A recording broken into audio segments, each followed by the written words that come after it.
Hi everyone, welcome to Eating Secret. Today we are making flirtatious bath bombs. I've lost the plot, as usual. So this is our mixture, already mixed in the mixer. And we've got in here 10 cups like this. It's not a cup measure, it's just a cup, so you could use any cup. Because it's so easy to do the ratios. We've got 10 cups of bicarb, 5 cups of citric acid and 1.5 cups of SLSA to make the bubbles. All of our bath bombs are bubble bath bombs at the moment. We're going to divide the mixture between these two jugs. And these are what I use for nearly all of the bath bombs. Now the bottom of the bath bomb is pink and the top is purple with a little rose in there. So the top part, I don't need as much purple as pink. I need a lot more pink than the purple. So I take by eye out what I think is about 1/3 of the mixture, and I pop that in there, and then I scrape what's left to make sure I've got everything off the bottom, because in the Hobart mixers, when you're mixing, it tends to not mix just in the dip part. So I'm just scraping that off and mixing it in, and we're just going to tip all of that into there. And if you have a look in the bottom, you'll see what I mean. That's just some bicarb, because I always put the bicarb in first.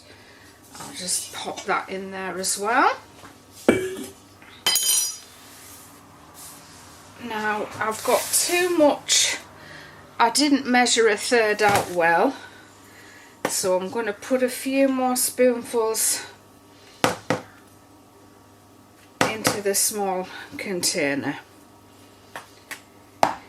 And for this bath bomb, I do use mica.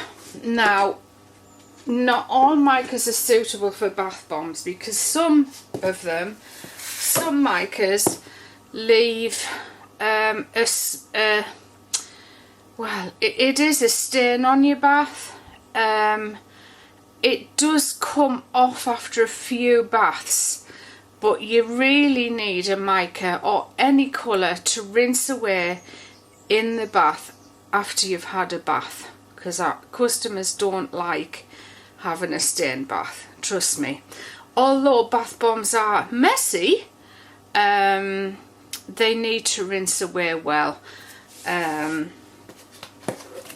So it just takes a bit of practice, a bit of testing and trial to find out which micas are going to work. So in the top, we're going to put 1 teaspoonful of purple.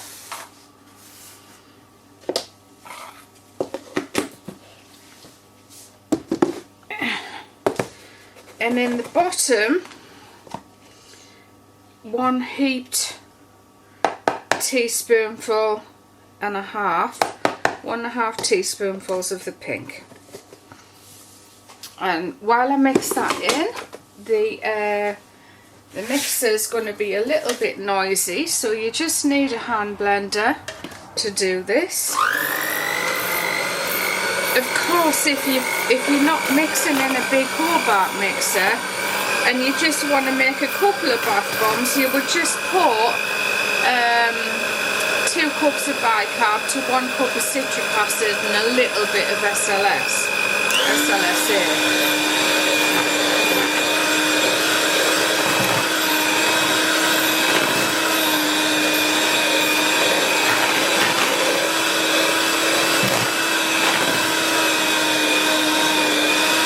Which you can easily do in a bowl. Now we seem to have some white bits in this mixture, which means some of the powder hasn't ground up properly. So we're just going to give that a good scrape off the bottom.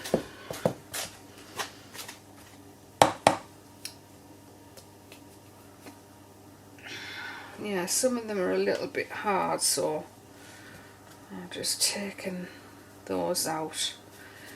Right, okay, so we'll just give that a little mix.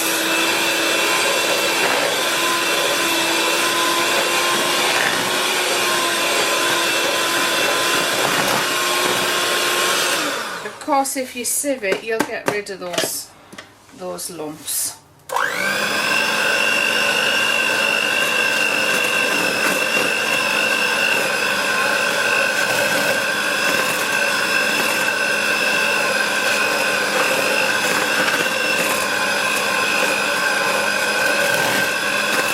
So we need a little bit more of the purple here. I should have sieved it. I usually sieve it, but because I'm doing a video, I forgot to. It's a little bit pale, but the colour will deepen when you put your liquid in, whether you're using Witch Hazel or water. It'll deepen.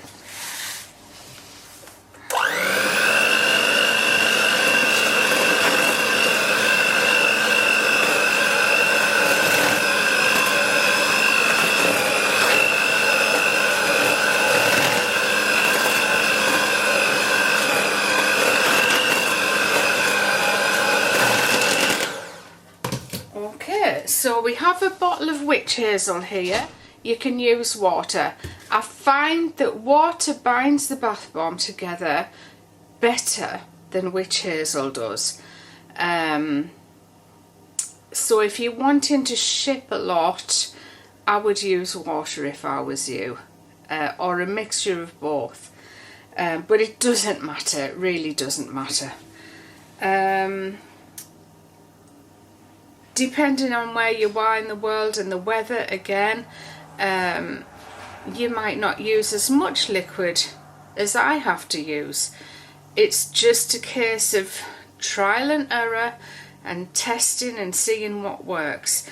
Now, what I will say is you do need a good amount of the liquid, and the reason is because it needs to fizz slightly, so that the fizzing action binds the bath bomb together, but not too much, because then it won't fizz as well in the bath.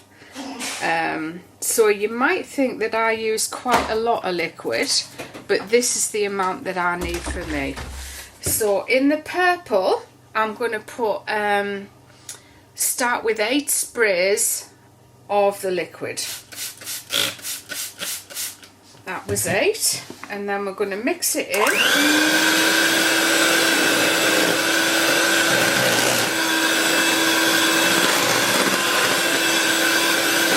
is a messy job.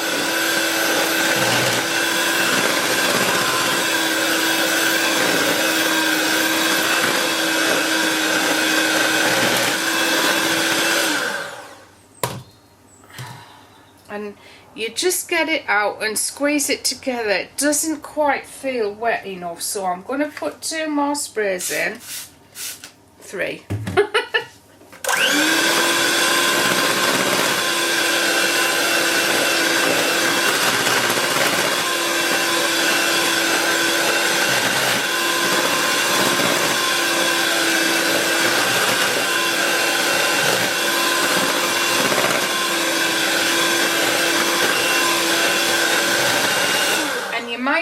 Why I don't put the water or the Witch Hazel in the Hobart mixer. It seems to evaporate whatever liquid you put in there, so by the time you put it in here, your mix is drying already, and it must be because it's mixing so much air. It's like having a window open, it dries it off. So I never put the liquid in the big Hobart mix, I always do it in here. So we put 16 in this one because we've got double the amount.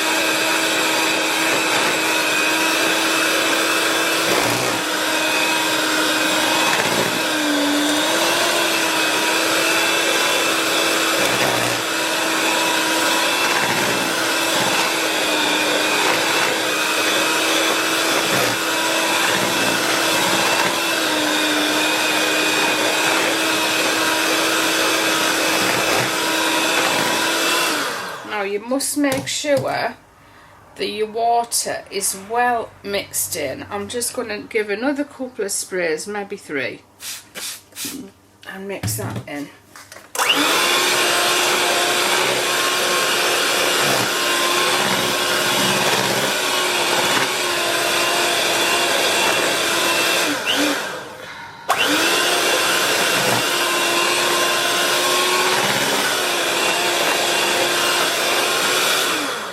As I say, you'll find out how much liquid is suitable for you wherever you are, because if you put too much in, you'll end up with little fizzy bits all over the bath bomb that are like crunchy bubbles, and if you don't put enough in, when you unmould or you squeeze the bath bomb, it'll just burst back into powder. So we're ready to go. I've got my wafer flowers here,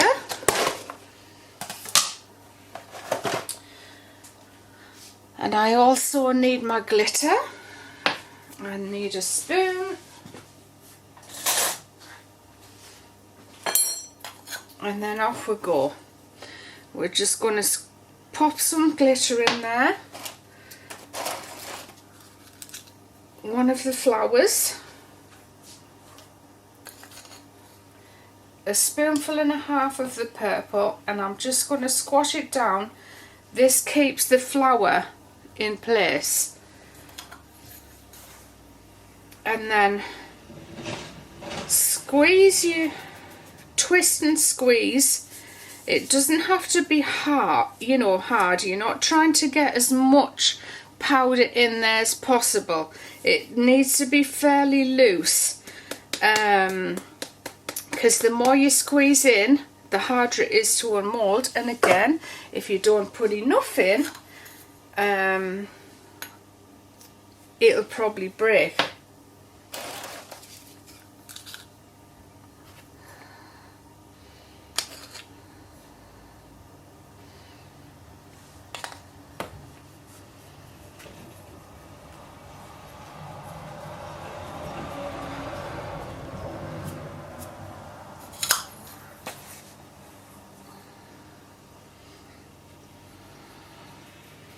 So I'm not giving full power pressure, I'm just twisting and pushing lightly. Actually, I always give it a little bit of a tap, which I forgot to do with the first one. It just loosens it away from the mould.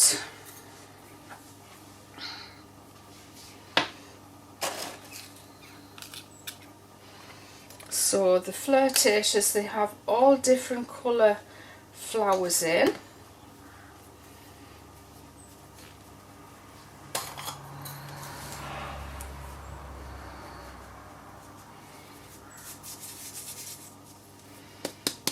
I just do this to try and get rid of any excess mixture on the outside of the mould.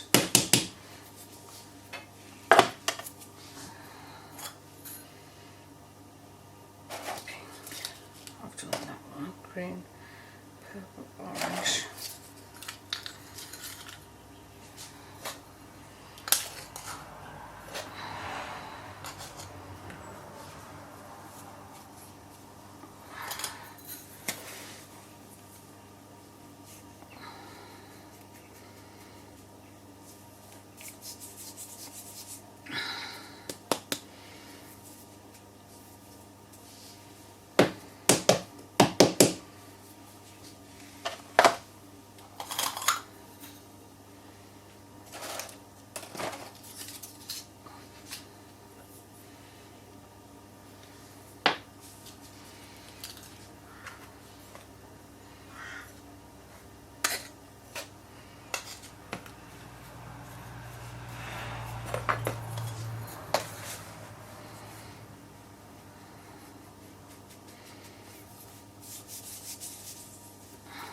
so I'm going to write the recipe in the description box below, just in case you forget.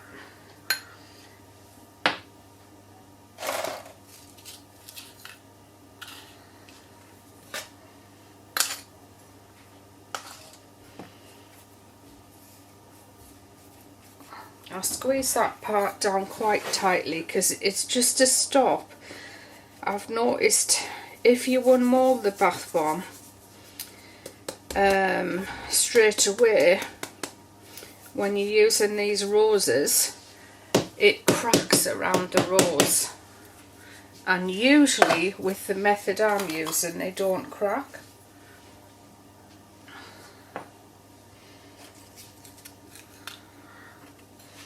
Do that poem in my head so I can remember which colours I'm on to: red and yellow and pink and green, purple and orange and blue.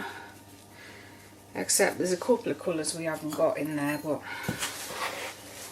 that's how I know which one I used last. Now I've forgotten which I've used because I think it was red that I put in this one.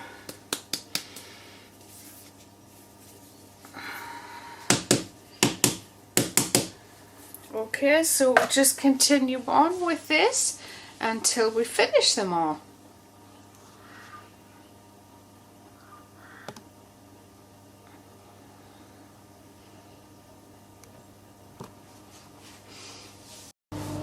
Okay, we're ready to unmold now.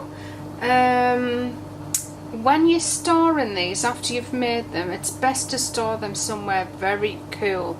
If you store them somewhere warm, they tend to want to expand and they could split or crack. So at this time of the year, I put them outside as long as it's not wet. If it is wet, I'll just put them in my pot until they're dried and ready to unmold. Some people put them in the fridge. If you've got a spare fridge, put them in a fridge or just any cold room, a shed or anything like that, as long as it's not damp. So we've got quite a few to unmold now, and I'll just give them a little bit of a tap. You can see the rose in the top, it always has some little bits in, so I'll just shuffle it out, and that's one perfect bath bomb.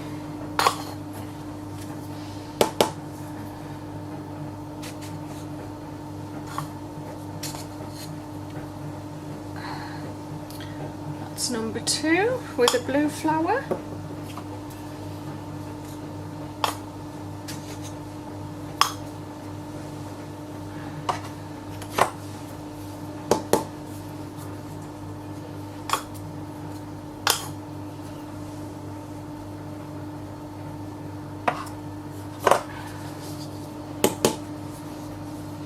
So we've got quite a few to unmold.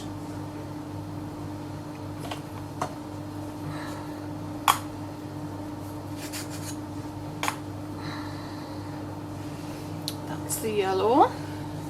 And there's the pink as well.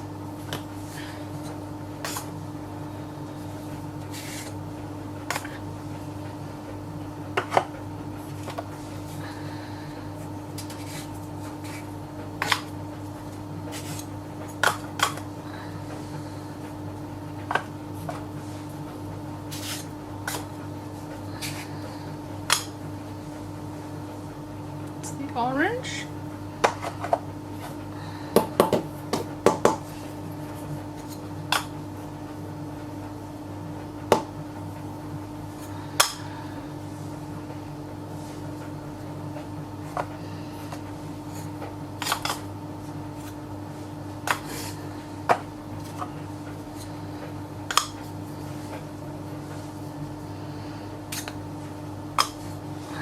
It's like shaking a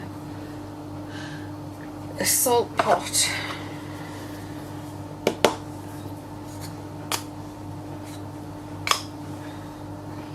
It's like that advert, isn't it? Tap it, unwrap it. 20 seconds of beautiful orange chocolate.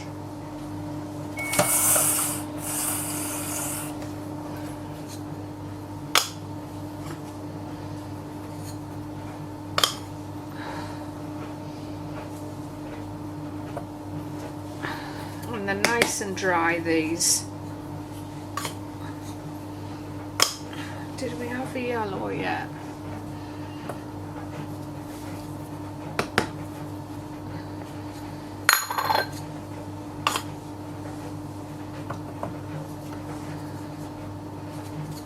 Oops.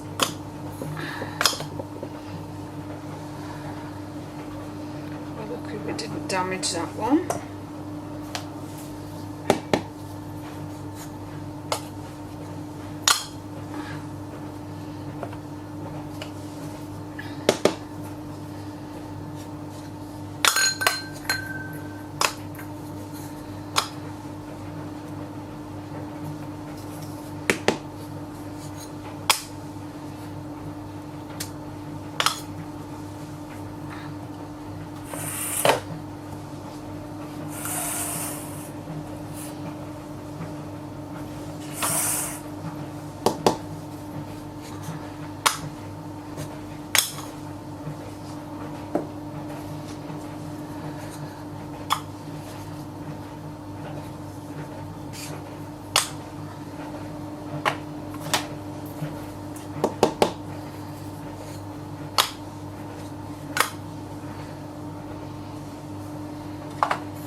It's just a gentle tap,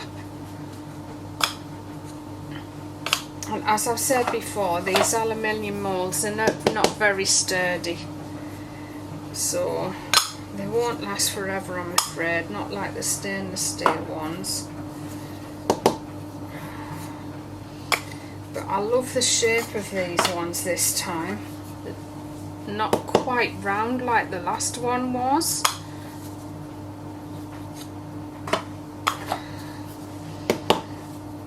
A bit more oval. They're not oval, but they're a little bit more oval. And if they're not perfectly round, then they tend to spin when you put them in the bath in a weird way.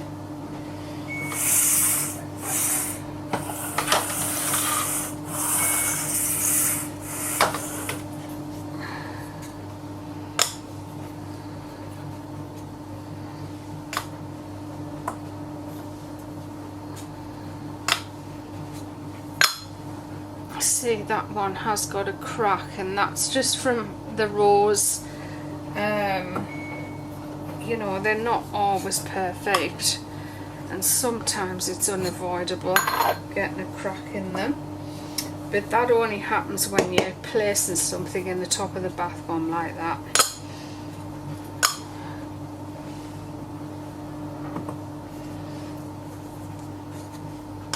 They're unmoulding quite well, these ones.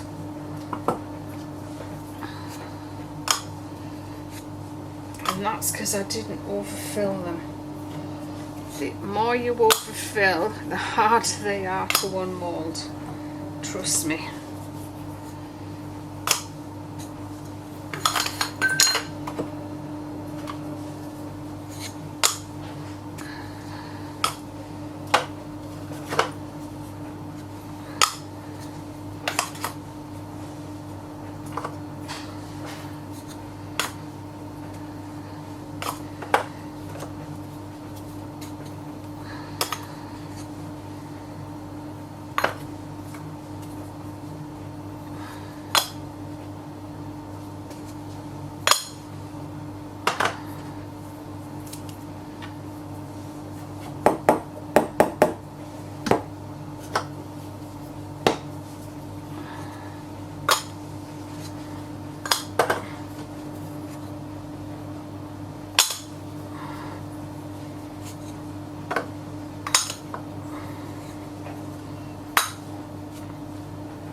well, it's actually 3 batches of Flirtatious Bath Bombs there. 40 of these are going up to Dumfries, to Natural to Go. If I've got a link, I'll pop that down in the description. It is in a shopping centre up there, but I've forgotten the name of it.